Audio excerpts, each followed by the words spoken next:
Good morning, everyone. I am Noralyn Silongan, together with my colleagues. Today, I am going to discuss about the second part of the sentence, which is the predicate. And before we start our sharing period, and I know you already know that sentence is a group of words that expresses a complete thought, and it consists of a subject and a predicate which work together to form a meaningful unit of communication. Like for example, the cat curled up on the cozy blanket and fell asleep. That example is considered sentence because it has complete thoughts and it has subject and predicate. In addition to that, I know there are a lot of things that comes in your mind when we speak of a sentence. To enlighten you further, apart from a sentence is a group of words that expresses a complete thought, a sentence serves as the foundation for written and spoken language, enabling us to express ourselves clearly and convey our intended message to other. And it begins with the capital letters and ends with a punctuation mark. Typically, a period, question mark, exclamation mark, or even a combination of these marks. So, sentences are crucial for effective communication because they allow us to express our thoughts and ideas clearly. Without proper sentence structure, our message may become ambiguous or confusing to the reader or listener. By mastering sentence construction, we enhance our ability to communicate effectively, whether it be in writing or speaking. There are two parts of the sentence. That is the subject and the predicate. The subject is what or whom the sentence is about. The subject is part of the sentence that performs the action or about which something is stated, like what was my previous colleague's report. While the predicate, on the other hand, tells something about the subject. The predicate of the sentence contains the verb. For instance, in the sentence, Matt eats pizza. Predicate here is eat pizza, which is underlined in blue twice, and the font is blue also. The predicate tells something about the subject. The predicate of the sentence contains the verb eats.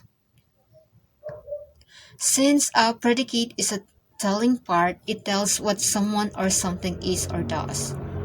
The subject here is Matt, which is the font is red and underlined in red because Matt is the doer of the action, therefore Matt is the subject.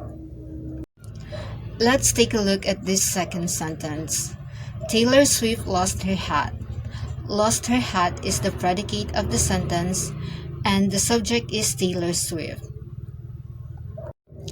On the example shown, we can define that predicate is the part of a sentence or a clause that tells what the subject is doing or what the subject is. A bee buzzed around me. Buzz around me is the predicate in the sentence. This part of the sentence is what the bee is all about. And the subject there is a bee. Remember that you need a subject and a predicate to complete a sentence. If we only have one part, it's not a complete sentence. If you only just one subject and there is no predicate, we cannot call it a sentence. Like for example, Britney Spears. Is that a sentence? We have no idea what Britney Spears is. Is she a human? Is she small or big? Is she a singer or a dancer? I don't know. Do you know? Similarly, if we just have the predicate like is deep and cold, we don't have the idea what is deep and cold. Was the ocean deep and cold? Was the witch stare deep and cold? Do you see? What I'm trying to show here is that we need a subject and predicate to form a complete sentence. And always remember that predicate is that it begins with a verb.